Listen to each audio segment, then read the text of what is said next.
And here is that agenda, the military mission statement of a right-wing think tank, the Project for the New American Century. Written a year before 9/11, it's supported by key members of the current Bush administration.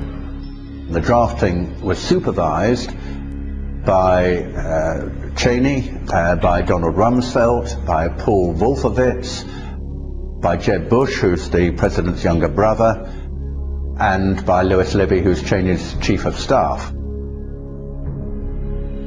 This is about control over Middle East oil. It indicates that America is aiming for global leadership, both military and economically, and what it says, I think, is chilling. It says if we are going to transform America into tomorrow's dominant force, that's their phrase, then it's going to be a long process unless there is a catastrophic and catalyzing event, like Pearl Harbor.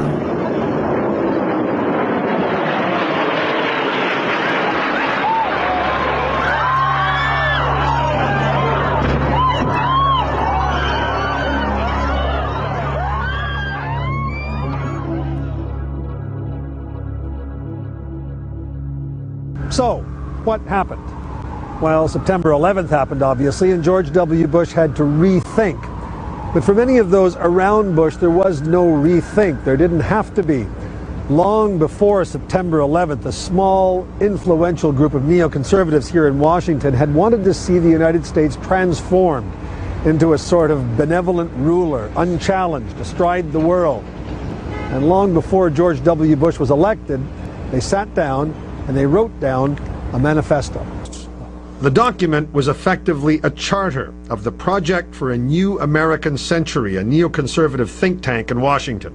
The founding members included Donald Rumsfeld, Dick Cheney, Paul Wolfowitz of the Defense Department, Richard Pearl, head of the Defense Advisory Board,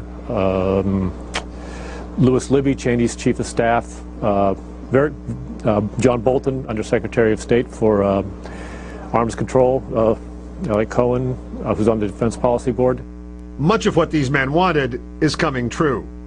They urged that the U.S. abandon the anti-ballistic missile treaty. It has.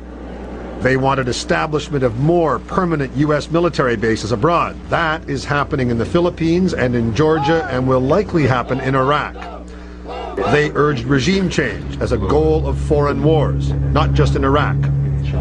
They wanted the U.S. as a global constabulary, their word, unburdened by the UN or world opinion, preventing any challenge to U.S. dominance. But, they wrote, a year before September 11th, such aspirations are unlikely to be realized without a catastrophic and catalyzing event, like a new Pearl Harbor.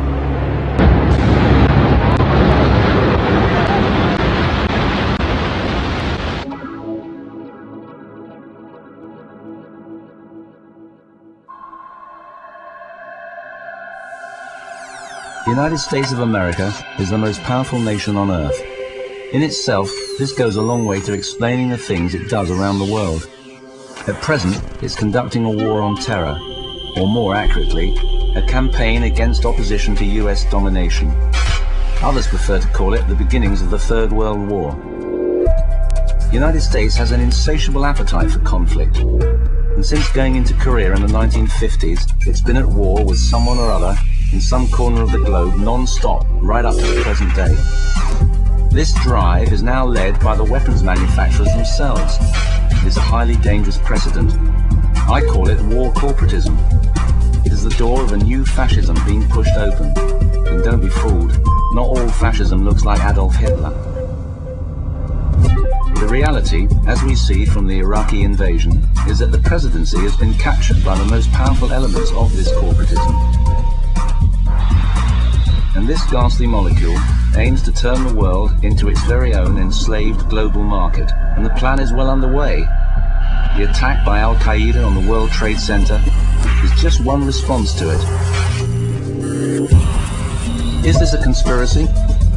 Quite the opposite. It is a high-profile project known as the Project for the New American Century. people like Dick Cheney, Donald Rumsfeld, Richard Pearl, are the major players among politicians, right-wing thinkers, militarists and industrialists in the creation of the project. The project is a neoconservative manifesto which includes in its toolbox the unbridled use of war in clearing a path for US interests. The will to attack Iraq came entirely from this visible yet sinister group. September the 11th was merely the pretext. Bush is merely the figurehead. And so, who's next, you wonder? Iran? North Korea? France? Britain? None of us really matter to them.